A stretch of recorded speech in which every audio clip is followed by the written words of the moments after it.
Nebulisation ఫ్రీక్వెంట్గా వాడుతున్నారా? Season change అవ్వగానే కామన్ కోల్డ్, ఫీవర్, కఫ్ వంటి లక్షణాలు పిల్లల్లో రావడం చాలా కామన్.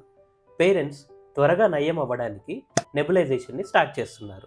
యాజ్ ఎ పేరెంట్, నెబులైజేషన్ని ఎలాంటి కండిషన్లో యూస్ చేయాలి, నెబులైజేషన్ కంటిన్యూ యూస్ చేయడం వల్ల ఎలాంటి సైడ్ ఎఫెక్ట్స్ వస్తాయి అనేది తెలుసుకోవడం చాలా మంచిది. ఈ డౌట్ మీకు ఉంటే ఈ వీడియోని పూర్తిగా చూడండి. హాయ్ అండి, this is doctor Sai Krishna Rechintala, homeopathy general physician from Moksha homeo clinic. Akshara 6 years child 2 years back allergic బ్రాంకైటిస్తో సఫర్ అయ్యింది. ఆ టైంలో డాక్టర్స్ తనకి నెబులైజేషన్ని అడ్వైస్ చేశారు. లేటర్ ఆన్ ప్రతి చిన్న కోల్డ్కి లేదా కఫ్ వచ్చినప్పుడు ఇంట్లో నెబులైజేషన్ ఉంది కానీ పదే పదే వాడడం స్టార్ట్ చేశారు. సడన్గా ఒకరోజు severe chest constriction, dyspnoea, dryness, headache, ఊపిరి అందకపోవడం వంటి లక్షణాలతోని ఓపీడీకి రావడం జరిగింది. డీటెయిల్డ్ కేస్ టేకింగ్లో పేరెంట్స్ ప్రతి చిన్న ఇన్ఫెక్షన్కి నెబులైజేషన్ యూజ్ చేస్తున్నారని తెలిసింది. దీనివల్లే తను రిఫ్లెక్సివ్ బ్రాంకోస్పాజంతో సఫర్ అవుతుంది.